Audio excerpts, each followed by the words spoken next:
ಇವತ್ತು ರಾಹುಗ್ರಸ್ತ ಚಂದ್ರಗ್ರಹಣ. ಬಾನಂಗಳದ ಕೌತುಕವನ್ನು ನೋಡೋದಕ್ಕೆ ಈಗಾಗಲೇ ಸಾಕಷ್ಟು ಮಂದಿ ಕಾತರರಾಗಿದ್ದಾರೆ. ಒಂದು ಕಡೆ, ಮತ್ತೊಂದು ಕಡೆಯಲ್ಲಿ ದೇವಾಲಯಗಳಲ್ಲಿ ವಿಶೇಷ ಪೂಜೆ. ಈ ಚಂದ್ರಗ್ರಹಣದ ಸಂದರ್ಭದಲ್ಲಿ ಏನು ಮಾಡಬೇಕು, ಏನು ಮಾಡಬಾರ್ದು, ಅಥವಾ ಯಾವ ರೀತಿಯಾಗಿರಬೇಕು, ಯಾವಾಗ ಆಚರಣೆಯನ್ನು ಮಾಡಬೇಕು, ಇಂಥ ಒಂದಷ್ಟು ಅನುಮಾನಗಳು, ಪ್ರಶ್ನೆಗಳು ಇದೆಲ್ಲವೂ ಕೂಡ ಸರ್ವೇ ಸಾಮಾನ್ಯ. ಅದರ ಜೊತೆಯಲ್ಲಿ ಚಂದ್ರಗ್ರಹಣದ ಸಂದರ್ಭದಲ್ಲಿ ಏನಾಗುತ್ತೆ, ಎಷ್ಟು ಹೊತ್ತಿಗೆ ಈ ಪೂಜೆ ಪುನಸ್ಕಾರಗಳನ್ನು ಮಾಡುವಂಥವರು ಮಾಡಬೇಕು ಅನ್ನುವಂಥ ವಿಚಾರಗಳು, ಏನನ್ನು ಮಾಡಬೇಕು ಈ ಸಂದರ್ಭದಲ್ಲಿ, ಚಂದ್ರಗ್ರಹಣದ ಆ ಕಾಲದಲ್ಲಿ 3:26 ಕಾಲ ಈ ಚಂದ್ರಗ್ರಹಣ ಸಂಭವಿಸುತ್ತೆ.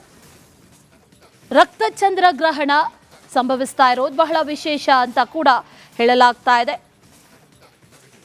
ನಾವೆಲ್ಲರೂ ಕೂಡ ಈ ಚಂದ್ರಗ್ರಹಣಕ್ಕೆ ಸಾಕ್ಷಿಯಾಗ್ತಾ ಇದ್ದೇವೆ. 2025ರ ಕೊನೆಯ ಚಂದ್ರಗ್ರಹಣ. ಯಾರಿಗೆ ಶುಭ, ಯಾರಿಗೆ ಅಶುಭ ಅನ್ನುವಂಥ ಲೆಕ್ಕಾಚಾರಗಳು ಕೂಡ ನಡೀತಾ ಇರೋದು. ಜೊತೆಗೆ ಯಾವ್ಯಾವ ರಾಶಿಗೆ ಏನೇನು ಫಲ ಅನ್ನುವಂಥದ್ದನ್ನು ಕೂಡ ಗಮನಿಸ್ತಾ ಇದ್ದೀವಿ. ರಾತ್ರಿ 9:27ಕ್ಕೆ ಈ ಗ್ರಹಣ ಆರಂಭ ಕಾಲ. ಇದೇ ವಿಚಾರಕ್ಕೆ ಸಂಬಂಧಪಟ್ಟಂತೆ ನಮ್ಮ ಜೊತೆ ಮಾತಾಡೋದಕ್ಕೆ ಖ್ಯಾತ ಜ್ಯೋತಿಷಿಗಳಾದಂಥ ಪ್ರಕಾಶ್ ಅಮ್ಮಣ್ಣಾಯ ಅವರಿದ್ದಾರೆ. ನಮಸ್ತೆ ಪ್ರಕಾಶ್ ಗುರುಜಿ ಅವರೇ.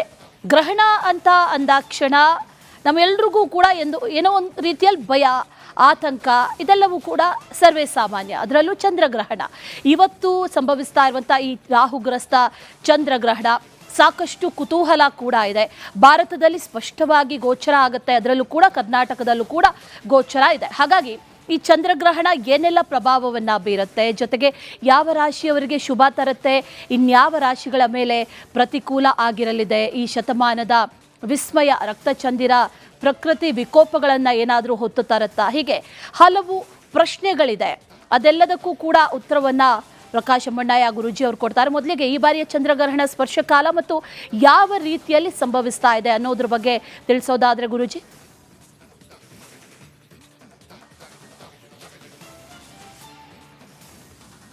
9:37ಕ್ಕೆ ಚಂದ್ರನು ರಾಹುಗ್ರಸ್ತನಾಗಿ ಗ್ರಹಣವನ್ನು ಅನುಭವಿಸುವಂತಹ ಕಾಲ. ಇದು ಕುಂಭರಾಶಿಯಲ್ಲಿ ಸಂಭವಿಸ್ತದೆ.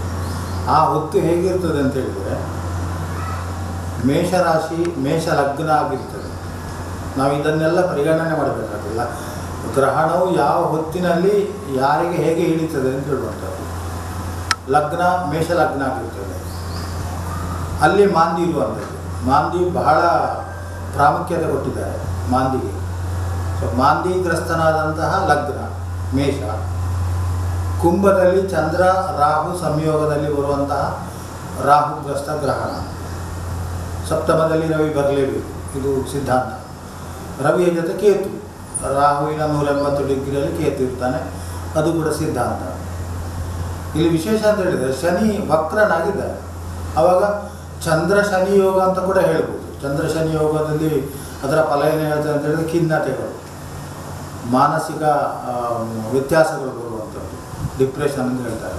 ಇಂಥದ್ದೆಲ್ಲ ಬರುವಂಥ ಒಂದು ಸ್ಥಿತಿ ಇದೆ. ಅದು ಗ್ರಹಣ ಕಾಲವೂ ಆಗಿದ್ದರಿಂದ ಏನಾಗ್ಬೋದು ಅಂತ ಹೇಳುವಂಥ ಒಂದು ಚಿಂತನೆಯನ್ನು ನಾವು ಮಾಡಬೇಕಾಗುತ್ತೆ. ಜೊತೆಯಲ್ಲಿ ವರ್ಷದ ಕೊನೆಯ ಚಂದ್ರಗ್ರಹಣವನ್ನು ಬಹಳ ಮುಖ್ಯ ಅಂತ ಪರಿಗಣನೆ ಮಾಡಲಾಗುತ್ತೆ.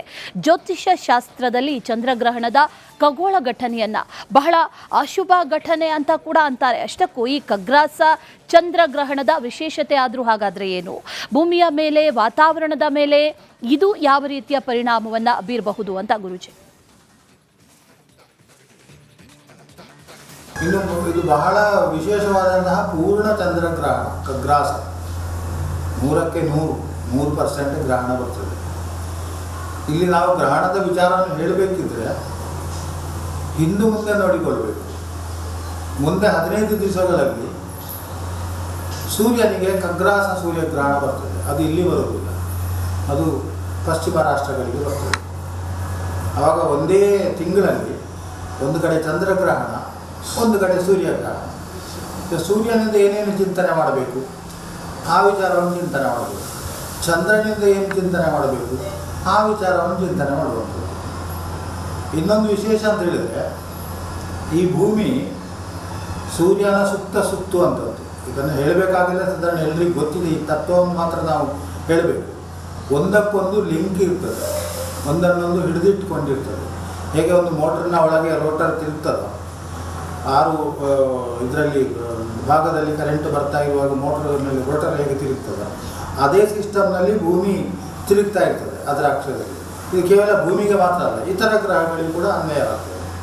ಸೊ ಇಂತಹ ಸ್ಥಿತಿಯಲ್ಲಿ ಇಲ್ಲಿ ಗ್ರಹಣದ ದಿವಸ 3:36 ಸೂರ್ಯನ ಬೆಳಕಿನಿಂದ, ಇದು ಚಂದ್ರನ ಬೆಳಕಿನಿಂದ ವಂಚಿತನಾಗ್ತಾನೆ ಭೂಮಿಗೆ ಇಲ್ಲ ಅಂತೇಳಿ ಆಗ್ತದೆ. ಆವಾಗ ಇಷ್ಟು ಹೊತ್ತಿನಲ್ಲಿ ಏನಾಗ್ಬೋದು ಅಂತ ಹೇಳುವಂಥದ್ದನ್ನು ನಾವು ನೋಡಬೇಕಾಗ್ತದೆ. 1 ಸೆಕೆಂಡ್ನಲ್ಲಿ ಮೋಟ್ರು ಕರೆಂಟ್ ಪ್ರವಾಹ ನಿಂತು ಹೋಗಿಬಿಟ್ರೆ ಏನಾಗ್ತದೆ, ಸಡನ್ನಾಗಿ ಏನೋ ಒಂದು ಸೌಂಡ್ ಬರ್ತದೆ, ಮೋಟ್ರಿಗೆ ತೊಂದರೆಗಳು ಬರ್ತದೆ, ಇಂಥದ್ದೆಲ್ಲ ಸಮಸ್ಯೆಗಳು ಬರ್ತದೆ. ಅದೇ ತತ್ವದಲ್ಲಿ ಇಡೀ ಭೂಮಿಗೆ ಸಂಬಂಧಪಟ್ಟು ನಾವು ನೋಡಿದಾಗ ಭೂಮಿಯ ಮೇಲೆ ಅಷ್ಟು ಹೊತ್ತು ಚಂದ್ರನ ಕಿರಣಗಳು ಬರುವುದಿಲ್ಲ, ಅದಕ್ಕೆ ಅಡ್ಡಿ ಆಗ್ತದೆ. ಸೂರ್ಯನ ಕಿರಣಗಳು ಚಂದ್ರ ಅಡ್ಡಿ ಆಗುವಂಥದ್ದು. ಸೊ ಇದೆಲ್ಲ ಭೂಮಿಯ ಮೇಲೆ ಒಂದು ರೀತಿಯ ಫಿಸಿಕ್ಸ್ ಅಂತ ಹೇಳ್ಬೋದು. ಇದರಲ್ಲಿ ಭೂಮಿಯ ಮೇಲೆ, ವಾತಾವರಣದ ಮೇಲೆ ದುಷ್ಪರಿಣಾಮವನ್ನು ಬೀರ್ತದೆ. ಇನ್ನು ಗುರೂಜಿ, ಈ ಚಂದ್ರಗ್ರಹಣ ಭಾದ್ರಪದ ಹುಣ್ಣಿಮೆಯಂದು ಸಂಭವಿಸ್ತಾ ಇದೆ. ಭಾರತದಲ್ಲಿ ಸ್ಪಷ್ಟವಾಗಿ ಗೋಚರ ಕೂಡ ಇದೆ. ಚಂದ್ರಗ್ರಹಣವನ್ನ ವೀಕ್ಷಣೆ ಮಾಡೋದ್ರಿಂದ ಏನಾದರೂ ತೊಂದರೆ ಎದುರಾಗುತ್ತಾ ಅನ್ನುವಂಥ ಪ್ರಶ್ನೆ ಜನಸಾಮಾನ್ಯರಲ್ಲಿ ಖಂಡಿತವಾಗ್ಲೂ ಕಾಡುತ್ತೆ. ಆ ಬಗ್ಗೆ ವಿಶ್ಲೇಷಣೆಯನ್ನ ಮಾಡುವುದಾದ್ರೆ ಗುರೂಜಿ. ಇನ್ಯಾರ ಹೇಳ್ಬೋದು, ಖಗೋಳ ವೀಕ್ಷಣೆ ಅದೊಂದು ವಿಸ್ಮಯ, ಇದನ್ನೆಲ್ಲ ಹೇಳ್ಬೋದು. ಖಂಡಿತವಾಗಿ ಕೂಡ ನಾನು ಕೂಡ ಹೋಗ್ತೇನೆ. ಖಗೋಳ ವೀಕ್ಷಣೆ ಮಾಡುವವರಿಗೆ ಅದೊಂದು ಅದ್ಭುತವಾದಂತಹ ಒಂದು ದೃಶ್ಯ, ಅದನ್ನು ನಾವು ಕೂಡ ನೋಡ್ಬೋದು. ಬರೀ ಕಣ್ಣಿನಿಂದ ನೋಡಬಾರ್ದು, ಉಪಕರಣಗಳ ಮೂಲಕ ನಾವು ನೋಡ್ಬೋದು. ಒಳ್ಳೆಯ ದೃಶ್ಯವೇ. ಆದರೆ ಒಳ್ಳೆಯ ದೃಶ್ಯ ಆದರೂ ಕೂಡ ಅದರ ಪರಿಣಾಮವನ್ನು ಕೂಡ ನಾವು ಯೋಚನೆ ಮಾಡಬೇಕಾಗ್ತದೆ. ಏನೆಲ್ಲ ಆಗ್ತದೆ ಇದರ ಚಿಂತನೆಯನ್ನು ಮಾಡಬೇಕು. ಈಗ ನೋಡಿ, ನಿಮ್ಗೆ ಎಷ್ಟೋ ಜನರಿಗೆ ಕುತೂಹಲ ಇರ್ಬೋದು, ನನ್ನ ರಾಶಿಗೆ ಹೇಗೆ, ನನಗೆ ಭವಿಷ್ಯ ಹೇಗೆ, ಗ್ರಹಣದಿಂದ ನಮಗೂ ಕೇಳ್ತಾ ಇರ್ತಾರೆ, ತೊಂದರೆಗಳು ಬರ್ತದೋ ಹೀಗೆಲ್ಲ. ಇಲ್ಲಿ ನಮಗೆ ತೊಂದರೆ ಬರಬೇಕಿದ್ರೆ ಈ ವಾತಾವರಣಕ್ಕೆ ತೊಂದರೆ ಬರಬೇಕು. ವಾತಾವರಣಕ್ಕೆ ತೊಂದರೆ ಬಂದಾಗ ನಮಗೆ ತೊಂದರೆ ಬರ್ತದೆ. ವಿಪರೀತ ಮಳೆ, ಬಿಡದ ಮಳೆ ಬಂದರೆ ನಮಗೂ ಕೂಡ ತೊಂದರೆ ಬರ್ತದೆ. ಈ ಶೀತ ಆಗುವಂಥದ್ದು, ಕಫ ಆಗುವಂಥದ್ದು, ಇಂಥದ್ದೆಲ್ಲ ಬರ್ತದೆ. ಅದೇ ರೀತಿಯಲ್ಲಿ ಗ್ರಹಣದ್ದೇ ಒಂದು ವಾತಾವರಣ ನಿರ್ಮಾಣ ಆಗ್ತದೆ.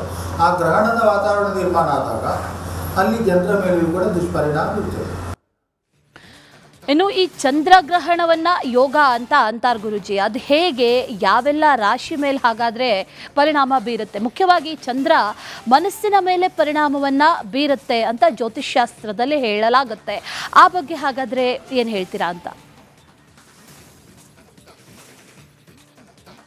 ಅವಾಗ ಚಂದ್ರಗ್ರಹಣದಲ್ಲಿ ಏನು ವಿಶೇಷ, ಒಂದು ಚಂದ್ರ ಶನಿ ಯೋಗವನ್ನು ಕೂಡ ಹೇಳಬೇಕಾಗ್ತದೆ. ಖಿನ್ನತೆ, ಡಿಪ್ರೆಷನ್ಗೆ ಹೋಗುವಂಥದ್ದು. ಇನ್ನೊಂದು ರಾಹು ಮತ್ತು ಚಂದ್ರ ಒಟ್ಟಿಗೆ ಸೇರಿದಾಗ ಅಲ್ಲಿಯೂ ಕೂಡ ನಾವು ಅದನ್ನು ಮಾನಸಿಕ ಅಸ್ವಸ್ಥತೆಯನ್ನು ಹೇಳ್ತೇವೆ. ಆದರೆ ಎಲ್ಲರೂ ಮಾನಸಿಕ ಅಸ್ವಸ್ಥರಾಗ್ತಾರೆ ಅಂತೇಳಿ ನಾನು ಹೇಳಲಿಕ್ಕಾಗೋದಿಲ್ಲ.